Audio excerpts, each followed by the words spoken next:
Omukesi Nakinku okuva mu kitongole ekimanyiddwa ng'ekya Mossad munda mu ggwanga lya Isirairi amaze okuteekebwa kalabba mu kibuga Tehran wali munda mu ggwanga lya Iran oluvannyuma lw'okukizuula nti y'omu ku baawaayo obubaka obwaviirako olutalo olwamala ennaku 12 nnambirira wakati w'eggwanga lya Isirairi n'eggwanga erimanyiddwa lya Iran. Tugenda bba tubyetegereza okusinziira ku mukulembeze akulembera munda mu ggwanga lya America Donald James Trump avuddeyo n'ategeeza eggye ly'eggwanga lya America eryasindikibwa mu maserengeta g'eriyanja erimanyiddwa nga Caribbean lisobodde okuba eryato kaakati eryokusatu ku maato agava munda mu ggwanga lya Venezuela.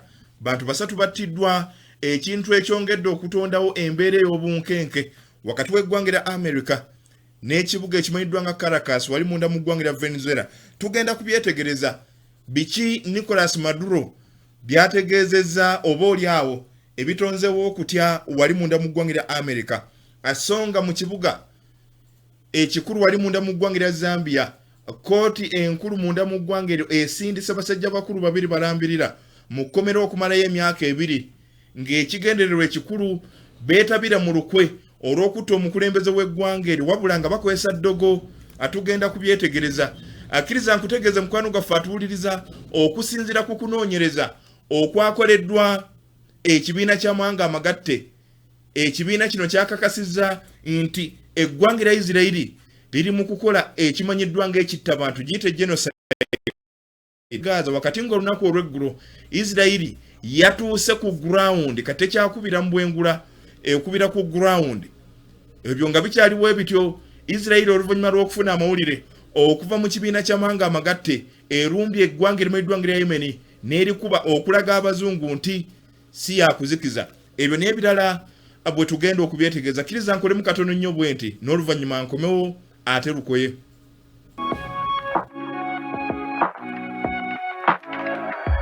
DPTV Uganda, Dawn People Television.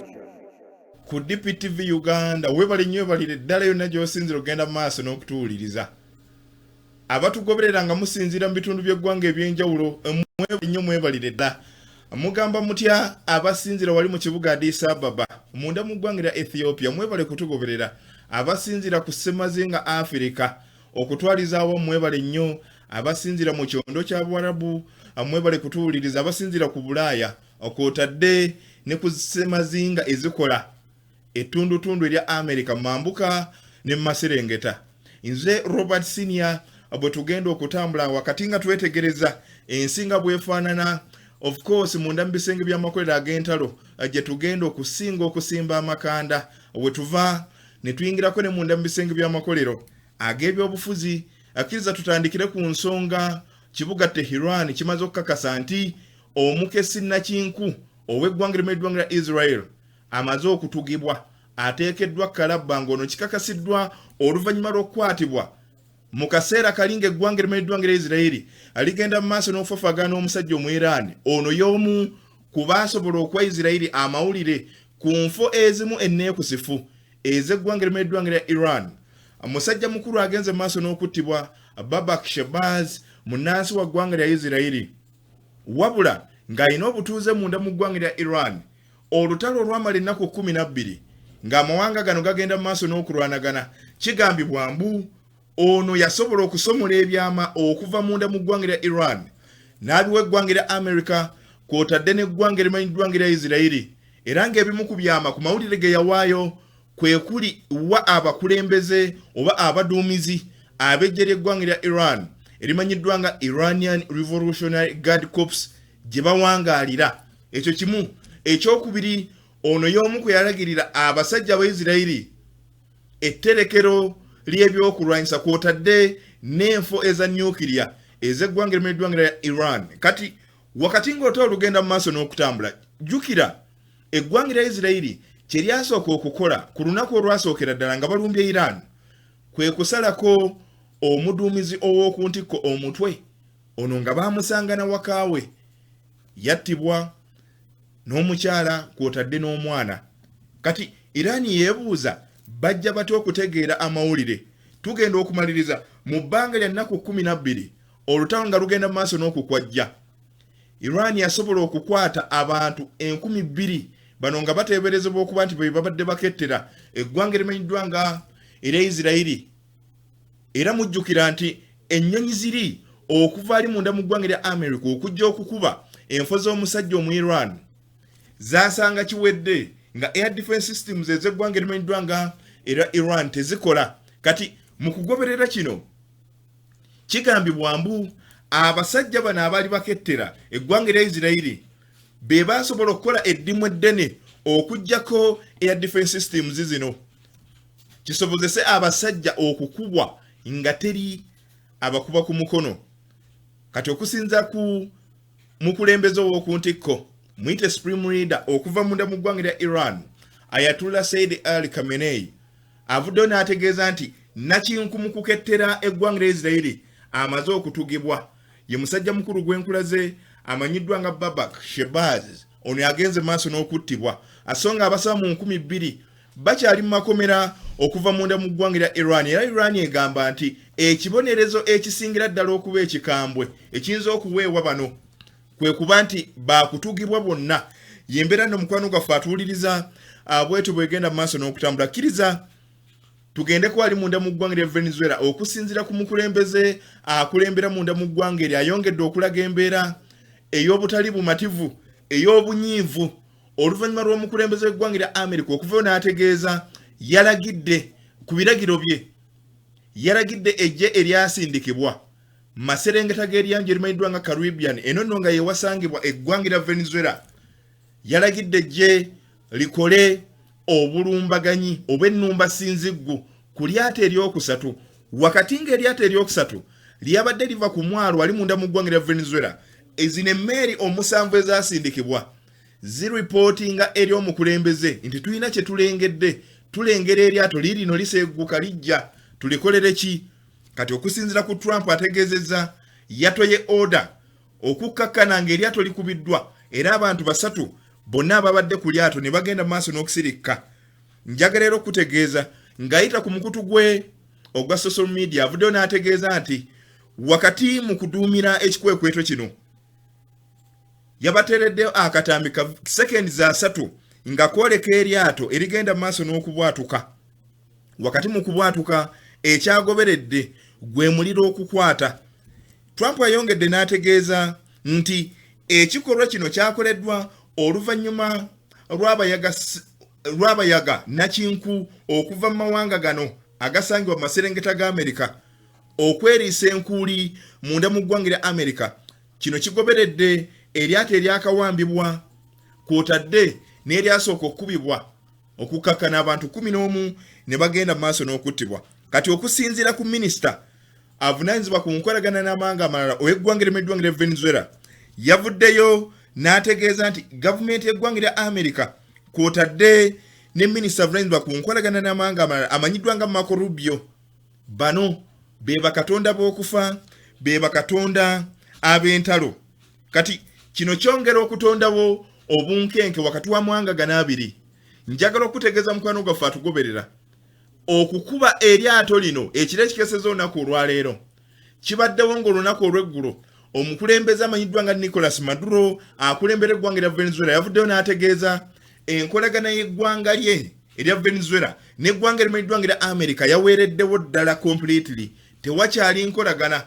Kati ebimu ku byongera okutondawo okutya njagala okujjukiza mukwano gwaffe atugobera oluvannyuma lw'ono okuddamu ogenda maaso n'okulondebwa ekisanja kino kyatambuza bakalaba alaba abasindikibwa okuva mu kibiina ekimanyiddwa nga European Union omukago gw'abannabulaaya baavayo ne bawa alipoota ng'eyoleka nti akalulu akabadde Venezuela tekabadde ka mazima na bwenkanya. Ekyo kimu bakalaba alaba okuva munda mu ggwanga lya America nabo alipoota gye bavayo ne banja eri ensi yali efaanaganira ddala n'eya European Union. Kati okutya we kuli Nicolas Maduro newankubadde eggwanga lya America lisindise emmeeri zino oba lyasindika emmeeri zino mu kifaananyi nti lizze kuba bayaga lizze kumalawo bumenyi bw'amateeka oba abayaga okuva munda mu ggwanga lino okwolekera wali munda mu ggwanga lya America alimu ne kali nti bagenda kwekweka mu kifaananyi kino naye ng'ekyamazima bazze kukyusa bukulembeze kubanga ono atwalibwa okuba nti ye Ssaabayaga ye muyaga ali ku ntikko nti obubinja bonna obw'enjaga oba obw'abayaga ono yagenda mu maaso n'okubuduumira ate nga bonna akatale kali munda mu ggwanga limu erya America. Kati America yeesuubira nti bw'eneesooka neefufuggaza emmaali eva mu mawanga gano ekiddako kwe kukwata oyo yenna aduumira obubinja buno. Kinajjukirwa nti baakubisaamu ekirabo okuva ku bukadde 25 okutuukira ddala ku bukadde 5 eri yenna asobola okubatuusa ku musajja mukulu ono amanyiddwa nga Nicolas Maduro Ssaabayaga era ng'emukulembeze ow'eggwanga erimanyiddwa nga erya Venezuela. Ekyo kimu. Ekyokubiri njagala okutegeeza wakati nga bali mu kikwekweto ekyokumalawo diiru zino ez'enjaga kw'otadde n'abayaga, eggwanga erya America lyasitula ennyonyi nkuteekerateekera olutali lwa wala okuva kati ennyonyi ekika ekya F-35A 12 ne bazitwalira ddala ku ggwanga eririnaanye eggwanga erya Venezuela, eggwanga erimanyiddwa nga erya Puerto Rico. Ennyonyi zino ng'ekigendererwa ekikulu kuyambako submarine eyeetikka nyukirya kw'otadde n'emmeeri ennwanyi ziri 6 ezasindikibwa dda. Kakitegeeza singa ekintu kyonna kibalukawo, singa eggwanga erya Venezuela nga bwe lirangiridde eky'olunaku olwaleero nti ligenda kukola ekisoboka kyonna okwetaasa okuva eri obulumbaganyi munda mu ggwanga erya America. Ekyokulabirako, America bw'ekuba eryato eryasooka, abasajja b'eggwanga erya Venezuela basitula ennyonyi ekika ekya F-16 22 nkola ya musajja mu America ne baziyisa ku lyato eryagenda mu maaso n'okukola omulimu guno erimanyiddwa nga Jason Dunham. Ne balaga omusajja mu America nti byonna mu bikoze tubirabye, naye ng'eggwanga erya Venezuela naffe tulina obusobozi okwetaasa era okusinziira ku minisita avunaanyizibwa ku nkolagana n'amawanga amalala w'eggwanga lino avuddeyo n'ategeeza ye Van Gill avuddeyo n'ategeeza nti amagye g'eggwanga erya America tegagenda kukola fujjo eggwanga erya Venezuela ligende mu maaso n'okubyetegereza nabo bagenda kukola waakatiisa.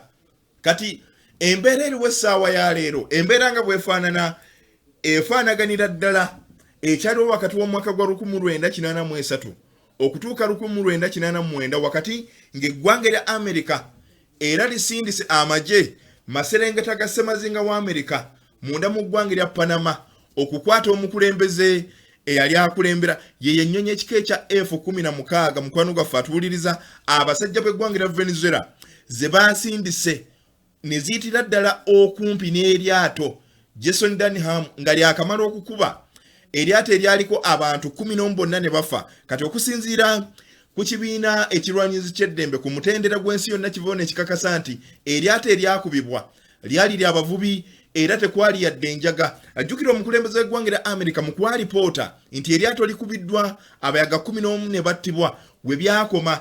Tebaasobola kuwa bujulizi, tebaasobola kwanja bukakafu bumala kusobola kudifendinga claim oba statement gyagenda mu maaso n'okukola. Kati nabwe kityo ebbanga lyonna nga leero tutuuse ku lyato eryokusatu nga ligenze maaso n'okukubibwa basatu ne battibwa, America ekoma bukomyawo nti lino nalyo libadde lyetisse enjaga wabula nga tebalina evidence emala kulumiriza ekyo kye bagenda maaso n'okutegeeza, bakoma bukomyawo. Kati mission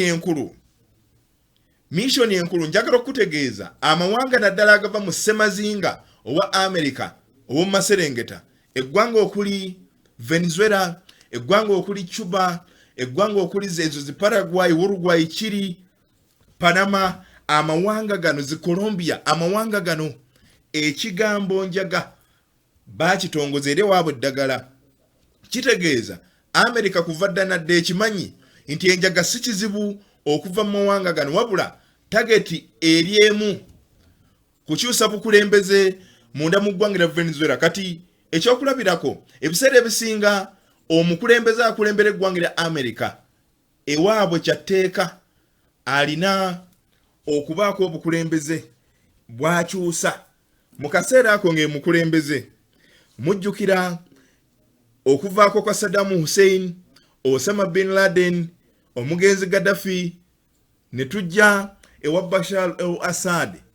America yamugezaako mu kisanja kya Barack Hussein Obama ekyali kifundikira ekisanja kye ekyokubiri n'ekisanja kya Trump ekyasooka n'emulema.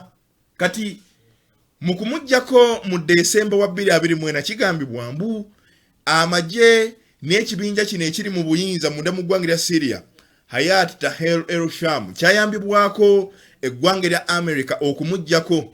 Kati tugenda kulaba omukulembeze w'eggwanga lya America ng'akyusa obukulembeze ku ssemazinga etali yawala n'okuva wasinzira okukulembera mu kibuga Washington DC munda mu ggwanga eryo. Kkiriza yembeera bwetyo bwetambula tujja genda maaso n'okutegeeza ebinaaba bivuddeyo byonna nga bwe bituuka ne at least tegeera nti eryato eryokusatu lisaanyiziddwawo libadde liva mu kibuga Caracas ekikulu eky'eggwanga lya Venezuela. America lyegamba nti libadde lijjuddeko enjaga basatu battiddwa era eryato lyerimu erimanyiddwa nga Jason Dunham sofa ebikwekwete ebyokukuba amaato asatu eryato lino erirwanya oba emmeeri ennwanya y'eggwanga lya America yegenda maaso n'okukola kino. Awo nga tuvuddewo kkiriza tukomewo katono nnyo ku ssemazinga wa Afirika wakati nga kkooti enkulu munda mu ggwanga lya Zambia yasindise basajja bakulu babiri balambirira mu kkomera okumalayo emyaka 2 oluvannyuma lw'okukizuula nti omusango ogwabadde gubavunaanibwa ogw'okwagala okutta omukulembeze nga bakozesa eddogo gwabasinze. Kati okusinziira ku kkooti evaayo n'etegeeza nti bano abavunaanwa ababiri baakwatiddwa nga balina nawolovu ennamu ng'eri mu ccupa kw'otadde n'ensiriba oba ensiriba mumanyi kyetegeeza baabakutte nabyo. Kati kkooti eno we yasinzidde n'ebasindika mu kkomera okumalayo emyaka 2 wabula mu bbanga ly'emyaka 2 kkooti eyongera n'eragira nti bagenda kuba bakola kiro na misana ewatali kuzikiza yadde teri kuwummula emisana bakola ekiro bakola we kuba kulima bagenda kuba balima kiro na misana oluvannyuma lw'okukizuula nti omusango ogw'okwagala okutta omukulembeze w'eggwanga eryo nga bakozesa eddogo gwabadde gubasinga. Omukulembeze akulembera munda mu ggwanga lya Zambia y'ogenda maaso n'okulengera amanyiddwa nga Hakainde Hichilema yakulembera munda mu ggwanga lya Zambia. Kati abavunaana okwabaddeko musajja mukulu wa myaka 43 amanyiddwa nga Leonard Fini ono nga munnansi wa ggwanga lya Zambia kw'otadde ne munnansi omulala ow'eggwanga lya Mozambique wa myaka 42 amanyiddwa nga Justin Kandunde. Bano be babadde bagezaako okutta omukulembeze naye nga bakozesa ddogo kubanga bw'okimanyi okusinziira wonna w'osinzidde ng'olina ekissi nga tageti yo yakujja omukulembeze kiyinza okukubeerera ekizibu wabula mu nkozesa ey'eddogo kisobola okukubeerera ekyangu naye tekyasobose babadde tebannaba kutuuka wala kyasobose kitebwa n'okukwatibwa. Kati okusinziira ku mawulire nga bwe gavaayo eggwanga lya Zambia njagala okutegeeza bano lyabavunaanye nga lisinziira ku tteeka eryateekebwawo ng'eggwanga lino likyali wansi w'obufuzi obw'amatwale mu mwaka gwa 1914 nga kino kitegeeza nti oyo yenna akwatibwa nga yeenyigira mu misango egirimu okweraguza okuloga ono waakuteekebwa mu kkomera asaavinga ekibonerezo okumalayo emyaka 2 wabula ng'akola kiro na misana. Kati njagala era okutegeeza munda mu ggwanga lya Zambia okukozesa obulogo mu ngeri ey'okukanga okulumya oba okutta ekibonerezo ekikuweebwa kibeera kyakusibwa wakati w'emyaka 2 n'emyaka 3 ng'oli mu kkomera.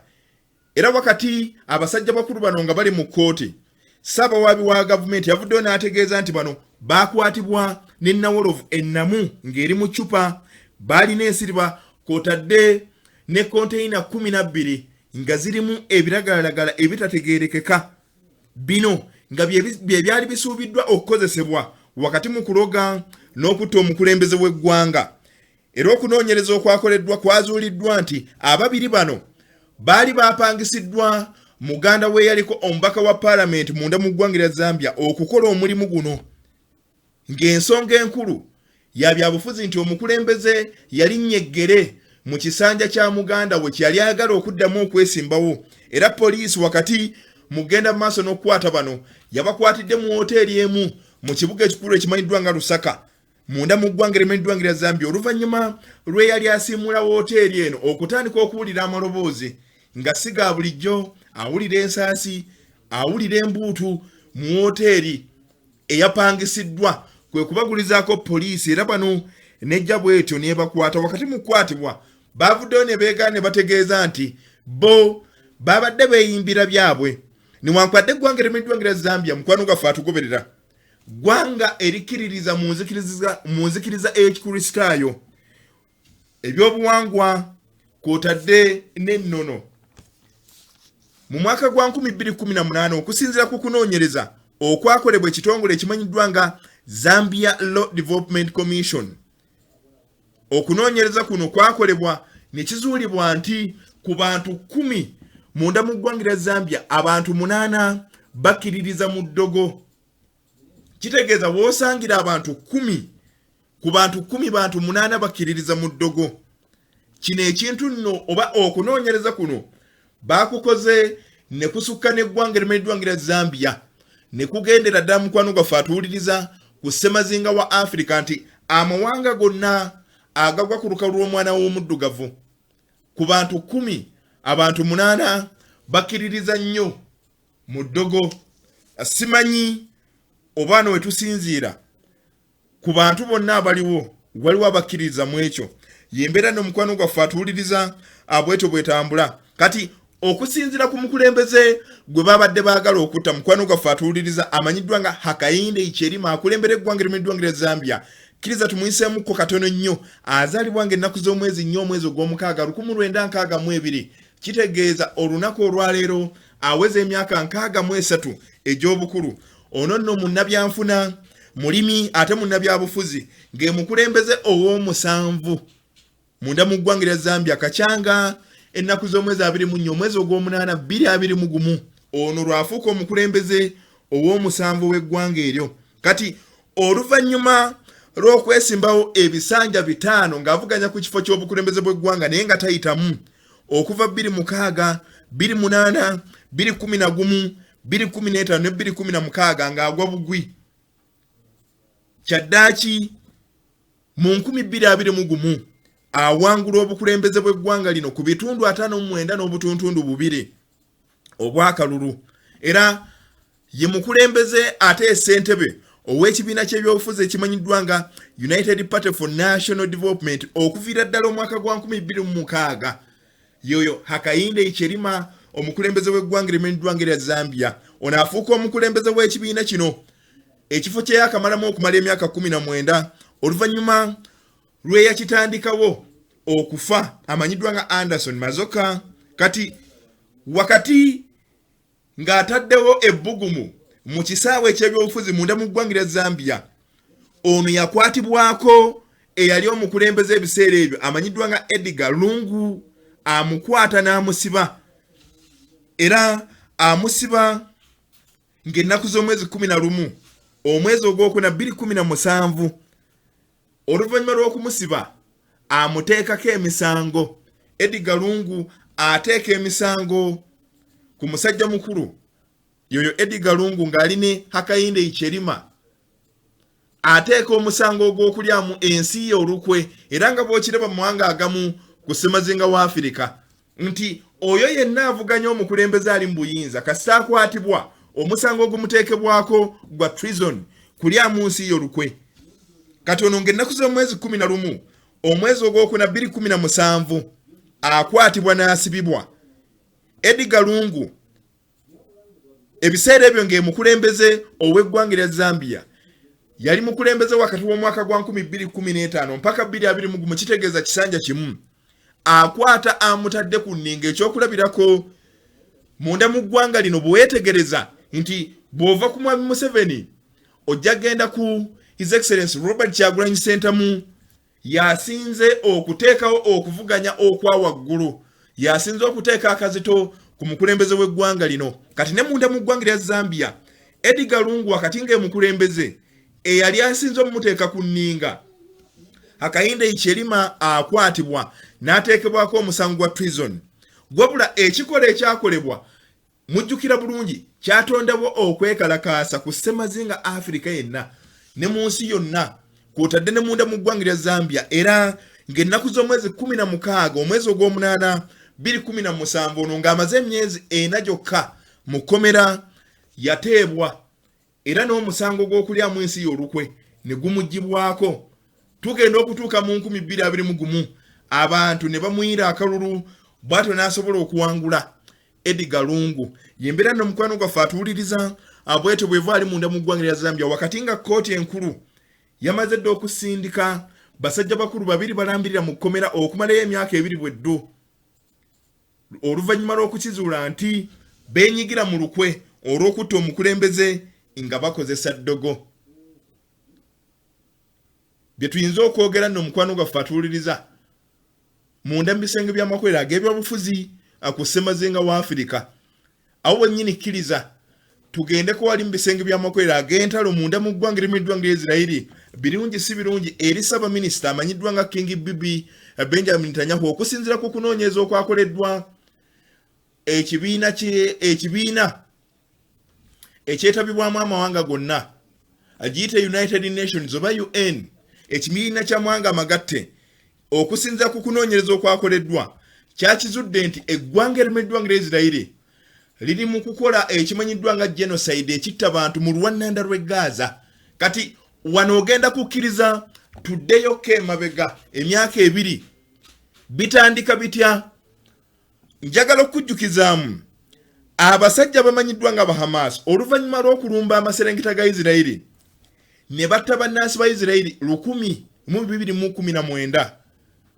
Eggwanga lya Isirairi ng'ennaku z'omwezi 7 omwezi ogw'ekkumi mwaka gwa 2023 likola olulumba sinziggo lirumba oluwannanda rw'e Gaza luno ng'ekigendererwa ekikulu abasajja ba Hamas kwekyo kye baali bakoze okuyingira mu maserengeta ga Isirairi ne batirimbula bannansi 2019. Isirairi yakikola mu kuwoolera eggwanga.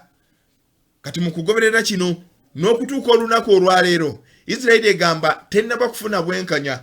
Aba Hamas mu kutta baavaayo n'abawambi abasoba mu 2,000 ne bayingira nabo mu Rwanda rw'e Gaza.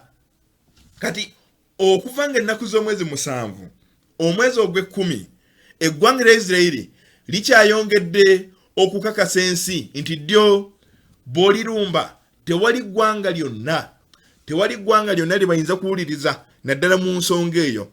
Kati okuvaawo okutuuka olunaku olwaleero ekibuga ekimanyiddwa nga Khan Yunis, ekibuga ekimanyiddwa nga Rafah, enkambi y'ababunzibunzi esinga obunene emanyiddwa nga Jabaaliya Refugee Camp esangibwa mu masekkati ag'oluwannanda rw'e Gaza kwotadde n'ekibuga kyennyini ekikulu ekimanyiddwa nga Gaza City abasajja aba Isirairi babifuulira ddala eddwaniro nga n'olunaku olwaleero mu bibuga byonna bye nkutegeezeza tewali kizimbe na kimu ky'oyinza kusanga nga kiri waggulu. Kati ekibiina ky'amawanga amagatte wakati nga paalamenti y'ensi yonna eyatandika ng'ennaku z'omwezi 9 omwezi guno gwennyini ogw'omwenda gwe tulimu egenda ddala mpaka nga 28 ekyatudde wali mu kibuga New York evuddeyo n'eyanja okunoonyereza okwakoleddwa neetegeeza nti kituufu eggwanga lya Isirairi liri mu kukola ekimanyiddwa nga genocide oba ekitta abantu mu Rwanda rw'e Gaza. Of course kiki ekibiina ky'amawanga amagatte kye kiyinza okukola ku nsonga eno ngenda kigamba wabula njagala okkirize tutambule mpola. Isirairi bw'erumba oluwannanda rw'e Gaza abasajja bano ekibiina ky'amawanga amagatte kisindika ekitongole kyakyo ekivunaanyizibwa ku kunoonyereza mu luwannanda rw'e Gaza emyaka 2 emabega ne batandika okukola okunoonyereza.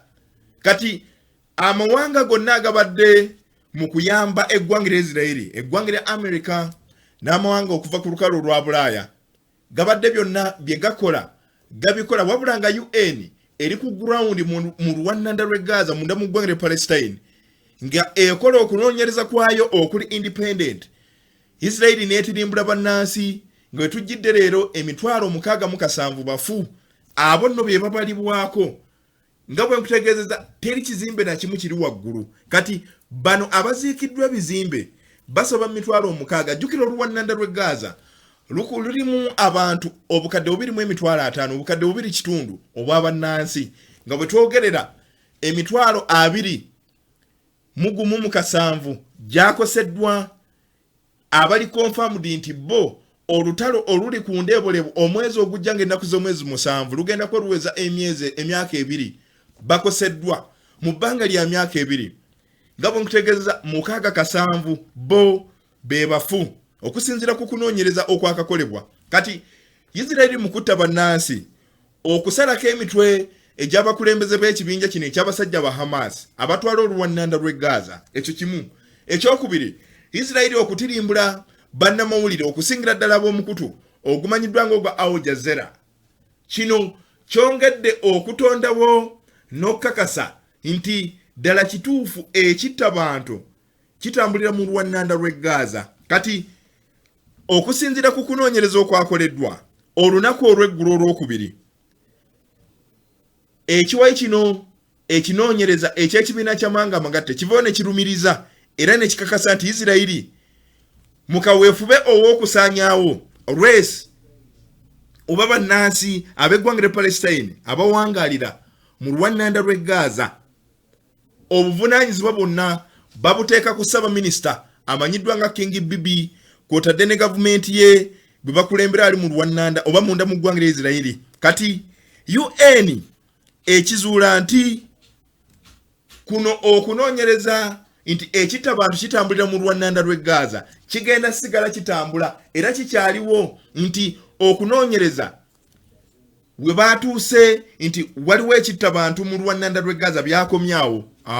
UN etegeeza nti ekitta bantu kikyatambulira ddala era obuvunaanyizibwa bwonna buteekebwa ku ggwanga lya Isirayiri.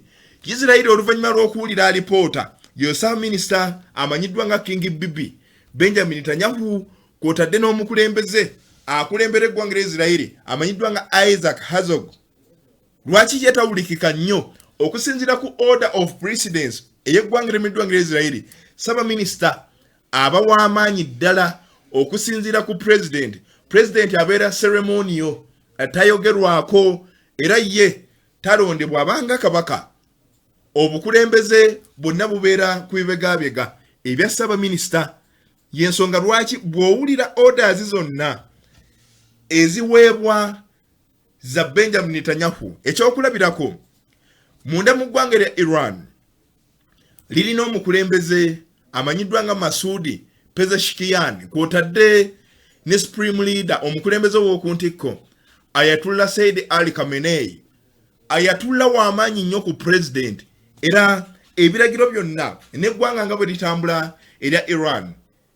Ayatollah ono supreme leader obuyinza bwonna buli mu ofiisi ye. Kati awo nga tuvuddewo ekibiina ky'amawanga amagatte oluvannyuma lw'okufulumya alipoota, Isirayiri mbagirawo yavuddeyo ne yeegaana era ne yeegamba alipoota eyo nfu tebanga nawo era okuzita Isirayiri ng'eyita mu kitongole kyayo ekivunaanyizibwa ku nkolagana n'amawanga amalala. Evaayo neetegeeza nti ekiwayi kino ekinoonyereza mu kibiina ky'amawanga amagatte kiggibwewo mbagirawo sinakindi n'ekibiina ky'amawanga amagatte kiggibwewo kubanga ebikolebwa byonna tekikyabitegeera. Kati ekikolwa kino njagala okutegeeza message Isirayiri yabadde egisindikira ggwanga lya America lyetumanyi obulungi nti headquarters oba ekitebe ekikulu eky'ekibiina ky'amawanga amagatte kisangibwa mu kibuga New York eryo liba ggwanga lya America. Kati okusinziira ku ssaabawandiisi w'ekibiina ky'amawanga amagatte omukulembeze w'okuntikko amanyiddwa nga Antonio Guterres, ebiragiro byonna partially nga tebannakola decision yonna basooka kuwulira kiki eggwanga lya America kye lyogera kubanga ekibiina ky'amawanga amagatte ebitundu 6 kifandingibwa ggwanga lino. Kati Isirayiri bw'evaayo neetegeeza nti kiggibwewo, America esobola okukiwa endowooza ey'okubiri. Lwaki? Of course ngenda kunnyonnyola mu maaso awo.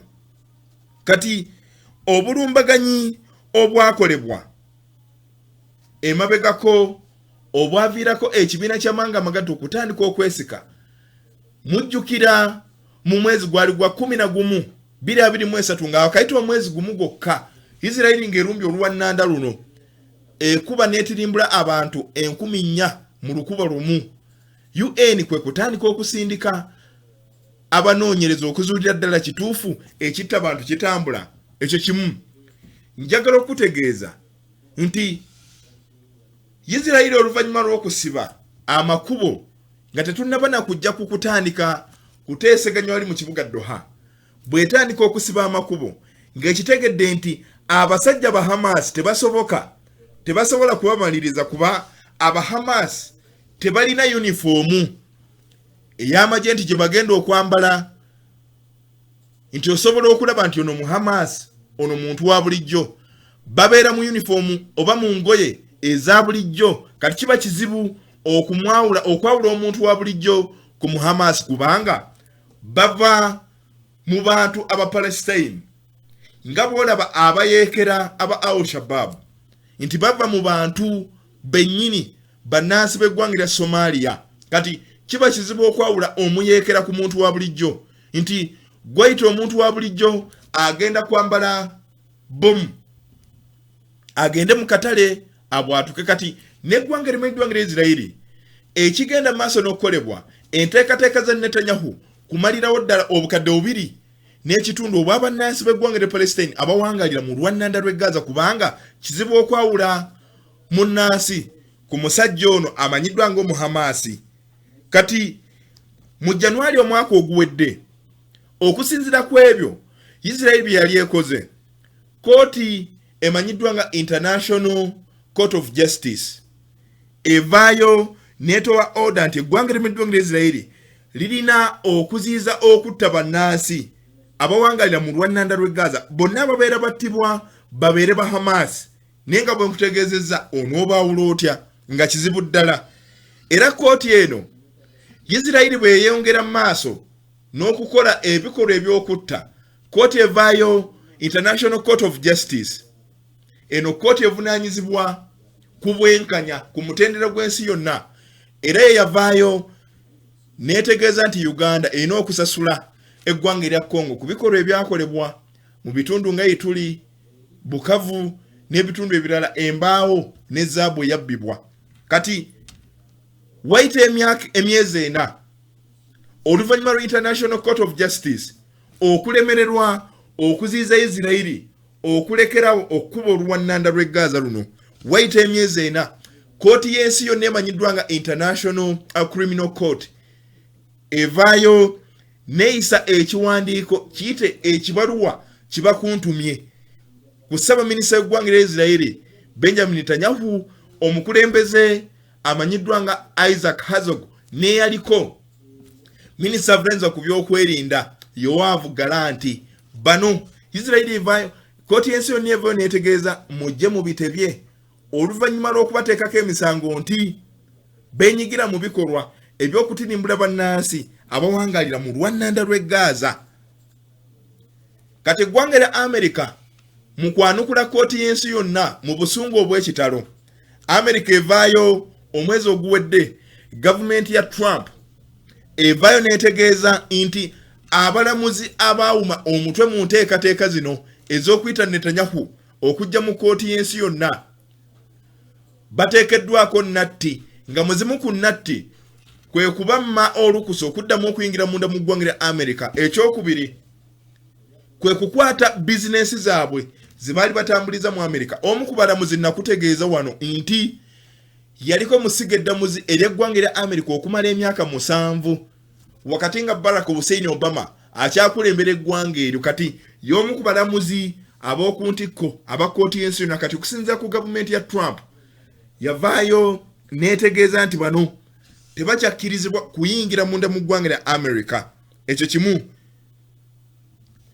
Ekyokubiri, era eggwanga lya Amerika oluvannyuma lw'okulaba ekibaluwa kibakuntumye nga kiteekeddwa ku Israeli, Amerika avaayo neetegeeza jjukira tekkirizibwa oba tekkiririza mu kooti y'ensi yonna eno ICC etuula mu kibuga Hague wali munda mu ggwanga lya Netherlands, evaayo neetegeeza okusinziira ku busobozi bwe tulina tusobola n'okusitula ennyonyi ne zijja ne zikuba kooti y'ensi eyo weeri ekitebe ekyo ne tukijjawo. Mwogera mutya ku Netanyahu, mwogera mutya ku ggwanga erimanyiddwa ng'Isirayiri. Kooti y'emu yavaayo neeyisa ekiwandiiko nga yeetaaga omukulembeze w'eggwanga lya Russia Vladimir Putin. Amerika yasirika, teina kyayogerako. Jjukira eggwanga lya Isirayiri, eggwanga lya Amerika, eggwanga lya Russia, China, Buyindi, amawanga gonna in fact ba superpower b'ensi eno tebakkiririza mu kooti eno. Kitegeeza okusinziira ku Amerika yeetegeeza nti gwe vaayo tubuulire ani gw'oyagala okuwozesa, ffe tujja kuyambako tumukuleeteraawo mu kibuga Hague, naye n'ewaffe tokkirizibwa kuwozesa munnansi ow'eggwanga lya Amerika, atokkirizibwa kutunula yadde munda mu ggwanga lino. Ne banywanyi baffe tokkirizibwa kubakwatako. Yensonga lwaki kooti y'ensi yonna bw'eyogera ku kukwata Netanyahu, Amerika yavaayo n'ewooninga n'etegeeza ssebo tujja kukolawo akatiisa. Kati omwezi oguwedde baakakoze. Kati waliwo Ssaabaminisita ow'eggwanga erimanyiddwa nga Italy, omukyala amanyiddwa nga Meloni. Sabbiiti ewedde Netanyahu yasuubira okukyalako mu kibuga Vatican okusinkana ku Paapa. Kati eggwanga lya Italy ge gamu ku mawanga agakkiririza mu kooti y'ensi yonna. Omukyala yavaayo n'ategeeza Netanyahu singa ayingira munda mu ggwanga erimanyiddwa nga Italy agenda kukwatibwa aweere oba aweebwe kooti y'ensi yonna. Tugenda okumaliriza Netanyahu n'okutuuka olunaku olwaleero Wing of Zion ennyonyi gy'atambuliramu tennaba kulabikako mu kibuga Vatican. Jjukira eggwanga lino lisangibwa mu kibuga Roma, kikulu kya ggwanga lya Italy. Kati waliwo obuzibu wakati nga Italy ekkiririza mu kooti y'ensi yonna, ono eyeetaagibwa tasobola kulinnyayo. Essaawa zino agenda munda mu ggwanga lya Amerika nga bw'ayagala, olw'ensonga nti Amerika ge gamu ku mawanga agatakkiririza mu kooti y'ensi yonna. Kati ekisinga okwewuunyisa, kooti eno mu kuteekebwawo 1948 eggwanga lya Amerika lye lireeta ekirowoozo ekiteekawo banka y'ensi yonna kw'otadde ne kooti ey'ensi yonna. Yembeera n'omukwano gwaffe atuwuliriza abwetu bwegenda mu maaso n'okutambula. Eggwanga lya Isirayiri oluvannyuma lw'okuzuula nti UN efulumiza alipoota eyoleka nti bakola ekitta bantu, Isirayiri kye yakoze kwe kulonkinga ekimanyiddwa nga ground offense oba olukuba ng'esinzira wansi. Jjukira ku ntandikwa y'omwezi oguwedde yoyo omukyala amanyiddwa nga Meloni ye Ssaabaminisita oba omukulembeze ow'oku ntikko ow'eggwanga erya Italy eyavaayo n'ategeeza nti si waakusindika oba si waakukkiriza Netanyahu kulinnya mu ggwanga lya Italy olw'ekyo ekikolebwa mu luwannanda lw'e Gaza. Era ye mukyala y'omu wakati ng'amawanga ga Bulaaya gali mu kukuŋŋaanya gye eryawamu lisindikibwe munda mu ggwanga lya Ukraine. Omukyala ono yavaayo n'ategeeza Italy tegenda kuwaayo mujaasi yenna oluvannyuma lw'okuwulira okulabulwa okuva eri Vladimir Putin akulembera Russia nti ejja lyonna erinajja mu Ukraine tugenda sooka tulimalirize tutandike n'okukola ku mawanga ago gonna agasindisa amagye ku ttaka wano. Kati ono ye yakivaamu. Kati mbadde nkyakutegeeza eggwanga lya Isirayiri litandise okukola olulumba olwa wansi. Ennumba ezisoose ku kibuga Gaza City babadde basinziira mu nnyonyi oba mu bwengula, era ennyonyi ekika kya F-35 enkola y'omusajja Amerika ne F-16 eggwanga lya Isirayiri ze nnyonyi ezikozeseddwa ennyo okwotadde ne drones zikozeseddwa nnyo mu kulumba eggwanga erya Palestine mu lwannanda lw'e Gaza. Kati bukedde enkya olunaku olwaleero nga etujjidde ku mpewo 139 mu bbanga lya ssaawa 4 battiddwa mu lwannanda lw'e Gaza. Kati Isirayiri omutendera gweriko ebizimbe nga bw'obiraba byonna biteekeddwa ku ttaka. Kati ekozesa mundu, ekozesa tanka okukuba buli kiramu ekikyali waggulu mu Gaza City. Already yalabudde dda olumaliriza Gaza City gyeri mu kumaliriza ng'ebitundu 9 yagitadde dda wansi.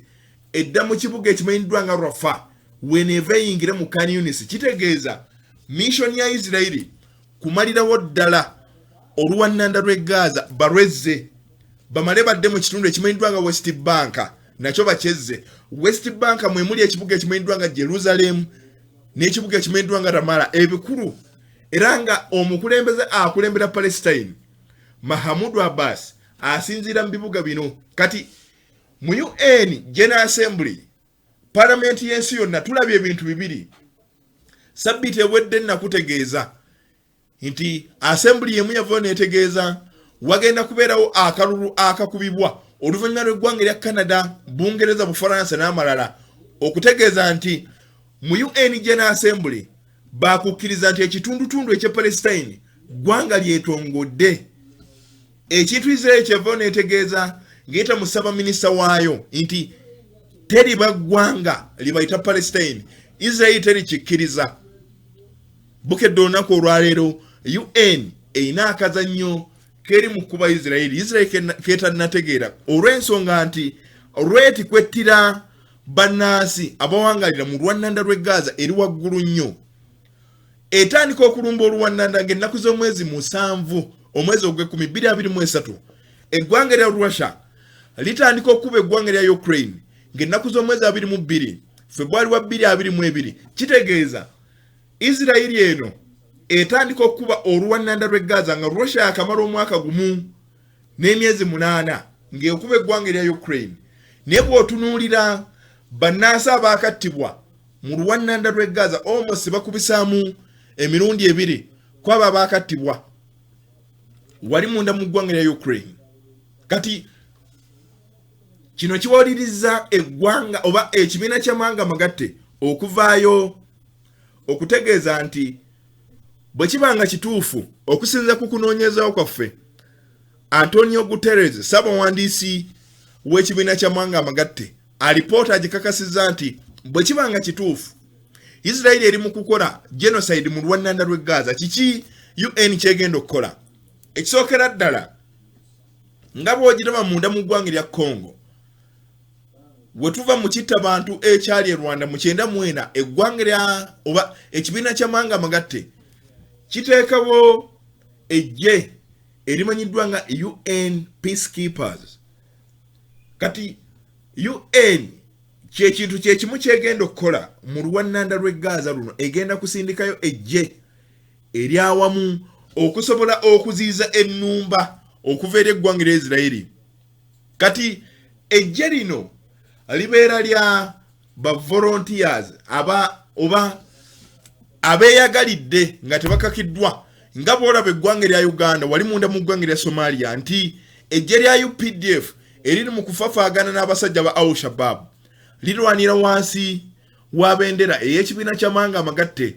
Kati amawanga agali wansi w'ekibiina ky'amawanga amagatte geewaayo ne gaweereza abajaasi ne wansi wa bendera ey'ekibiina ky'amawanga amagatte kitegeeza facilitation yonna ey'ejje eryo okuva mu ggwanga lyonna gye livudde ebeera ku kibiina ky'amawanga amagatte. Na bwe kityo ejje eryo ligenda kusindika mu luwannanda lw'e Gaza likake oba olyawo embeera okudda mu nteeko. Wabula ne kino kijjukire ekibiina ky'amawanga amagatte kino kisinziira wa? Kisinziira munda mu ggwanga lya America. Nakugamba ekitongole ekirankinga amawanga gakirimaanyi okwetooloola ensi yonna ekimanyiddwa nga Global Firepower Ranking kisinziira mu kibuga New York basajja b'Amerika mwaka ku mwaka omusajja mu America tasegukangako anya ranking amawanga gano musajja mu America. Ekyo kimu ekitabo ky'ekibiina ky'amawanga amagatte kisangibwa mu kibuga New York munda mu ggwanga lya America. Kati Netanyahu waavaayo n'awooninga n'ategeeza nti ekibiina bye kikola tekikyabitegeera kiggibwewo nga nkulaze nti kooti y'ensi yonna bwe musuulako ebaluwa bekuntumye. Eggwanga lya America lyabonereza abalamuzi abaali mu nteekateeka zino. Kati ejje eryawamu ery'ekibiina ky'amawanga amagatte linaasindika mu luwannanda lw'e Gaza olw'ensonga nti America eno yasindika omukungu waayo ow'enjawulo atwala ekitundu kya Middle East amanyiddwa nga Steve Witkoff kw'otadde ne ambassador w'eggwanga lya America munda mu ggwanga lya Israeli ne bagenda mu lwannanda lw'e Gaza ku biragiro bya Trump okukakasa oba enjala gyeri oluvannyuma lw'amawulire okufulumizibwa kumukumu nti enjala towa munno katebe etambulira mu lwannanda lw'e Gaza. Witkoff agenda mu maaso n'okufuluma ategeeza nti teri njala eri awo eri serious eri mu lwannanda lw'e Gaza luno. Enjala eyo tetiisa yene ya bulijjo era eggwanga lya America obuyambi bwe baali basuubiza okusindika mu lwannanda lw'e Gaza ne bulinyibwamu eggere n'oluvannyuma lwa Netanyahu okuva n'ategeeza nti obuyambi bwe musindika abasajja ba Hamas babuugula ne babutwala mu nkambi zaabwe. Kati enkuba nga mmaliriza enkuba eggwanga erimu eggwanga lya Israeli gye likubamu olwannanda lw'e Gaza wakati omwezi ogw'ekkumi omwaka ogujja 2026 bagenda kukyusa obukulembeze nga Ssaabaminisita ono Benjamin Netanyahu akomawo yoyo Steve Witkoff oyo mukungu wa njawulo nnyo eri omukulembeze w'eggwanga lya America era ono asindikibwa ebiseera ebisinga kukutula ddiiru zibeera ziganye. Bw'omulaba oba olayi mukulembeze wa America asindikiddwa nnyo mu nteeseganya nnyingi nnyo era bw'ava mu lwannanda lw'e Gaza ayolekera wali mu kibuga Moscow maka g'obukulembeze bw'eggwanga lya Russia gayite Kremlin n'atuula ne mwami Putin kw'otadde ne Dmitry Peskov okwogera ku nsonga z'eggwanga lya Ukraine. Y'omu tumulengedde mu lutalo olwaliwo wakati w'eggwanga lya Buyindi n'eggwanga lya Pakistan era yasindikibwa n'atabaganya amawanga gano abiri. Ye ensisinkano ekyasembyo ng'ali mu kibuga Moscow mu Kremlin maka g'obukulembeze bw'eggwanga lya Russia ng'asisinkanyemu Putin. Kati omwaka ogujja ng'ennaku z'omwezi mu mwezi ogw'ekkumi 2026 Israeli eronda obukulembeze obujja. Kati waliwo munnabyabufuzi omugundivu ennyo munda mu ggwanga lya Israeli asinga okukolokota gavumenti y'eggwanga erya Israeli gavumenti ya Netanyahu amanyiddwa nga Ben Gvir y'omu ku basuubirwa nti bandijja Netanyahu mu bukulembeze. Abakulu balengedde Steve Witkoff ng'asisinkanyemu Netanyahu eno ensisinkano yekyasembyeyo ng'akyaddeyo jjukira nga tannagenda mu lwannanda lw'e Gaza asooka Israeli bw'asisinkana Netanyahu ne boogera America nemutegeeza nti mu lwannanda ogenda n'ambasada ow'eggwanga lya Israeli so si kugenda n'ambasada ow'ekitundutundu ekya Palestine yagenda n'ambasada wa Israeli mu kitundu Israeli gyekuba. Olengedde obunnanfuusi obuli awo. Kati ebikola byonna ebikolebwa Israeli engeri gyekubamu Netanyahu engeri gyakubamu olwannanda lw'e Gaza ze zimu ku nteekateeka zagenda okussa ku mmeeza eri bannansi b'eggwanga lya Israeli nti tukomezaawo emirembe obunkenke obaba Hamas okujja okutuwamba tubamaliriza. Ekyo kimu mu nteekateeka endala nkugambye UN bw'esindika okunoonyereza eri ensi nti ekitta abantu kitambula mbagirawo Israeli n'erumba omwalo gwa Hodeida wali munda mu ggwanga lya Yemen egukubye era genfuna wano gakakasa nti 39 basse kibuga Sana munda mu ggwanga lya Yemen mu nfo z'abasajja ba Houthi era okusinziira ku mukutu omutongole ogw'abasajja ba Houthi ogumanyiddwa nga El Misira gukakasiza nti ennumba ezikoleddwa eggwanga lya Israeli likoze ennumba 12 ku mwalo gwa Hodeida wali ku liyanja erimanyiddwa nga Red Sea. Era Israeli naye ekakasiza ng'eyita mu ggye lyayo Israel Defense Forces nti tukoze ennumba sinziggu ku nfo z'abasajja ba Houthi. Kino tukikola okwongera okuziyiza ezimu ku nnumba zaabwe ze tusuubira nti mu maaso eyo bagenda zikola gye tuli. Kati olulumba oluli latest lukoleddwa mwezi guwedde abasajja bano aba Houthi baweereza omuzinga ekika ekya hypersonic ne gutuuka ku ndeeboleebo ey'omwalo ogumanyiddwa nga Haifa munda mu ggwanga lya Israeli era Israeli kyagitwalira essaawa 4 ng'efafaagana n'omuzinga guno okugukuba okugukakkanya. kati bino okusinzira ku ggye lya Isirairi kwe lyasinzidde ne litegeeza ennumba zino 12 tuzikoze okuziiza ennumba z'abasajja bano. Isirairi yemu yeetegeeza bw'otunuulira eggwanga lya Iran, eggwanga lya Lebanon, eggwanga lya Palestine n'eggwanga lya Yemen, amawanga gano gonna genkutegeezeza gavujjirirwa eggwanga lya Iran eryalwanagana ne Isirairi okumala ennaku 12 era Isirairi we yakkiririza nti mu nsi muno mulimu abasajja nti nali ku mukutu ogumu ne nkusomera ekiwandiiko Netanyahu kyawandiikira Trump ng'amusaba obuyambi naye obutali direct era Trump wabufuna ekyaddirira mwakiraba bituuzi ne zisoma kati bw'akuba enfu z'omusajja mu Iran bw'atirimbula saba Hezbollah wali munda mu ggwanga lya Lebanon najja wano mu Bahamas mu lwannanda lw'e Gaza n'atirimbula Ismail Haniyeh saba Hamas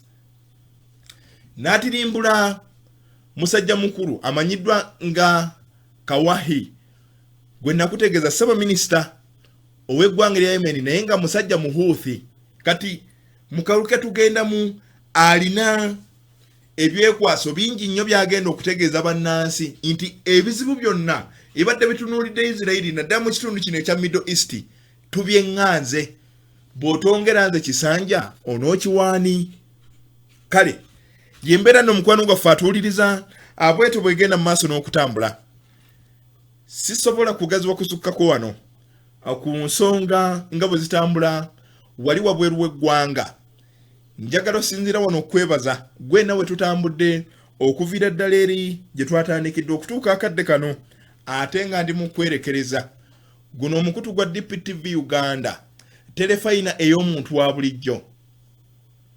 Video gituwere like sharing kati gw'omupya koona bukoonyo wali waggulu woolaba akade mu subscribe kwotadde n'okusharinga obubaka busobole okutuukira ddala ku banywanyi ababadde basibiddwa akatambaala ku maaso. Ntambudde ne Sajjima of course abeerayo ng'afumba buli kyogenda mu maaso n'okulengera era ali mu kuteekateeka ekijja. Yampanikidde dde ettaala aŋŋamba ssebo ke kaseera osibule eggwanga. Of course waliwo omukulu lwe bankuba omupiira yayogera bingi kati jjo yakubye 2-0 naye nga kawini kavudde wala. Morgan Kulenzi nga bulijjo ye Kalidalu content creator Luwero's finest mu control room waliyo the Brazilian abe ku mapesa akabonero kati buli bubiri nakugamba kyowulira tatata ne konso walinga atambuza zifeda. Nze Robert Senior akkiriza nkwagaliza akaseera akalungi n'okusigala ng'otugoberera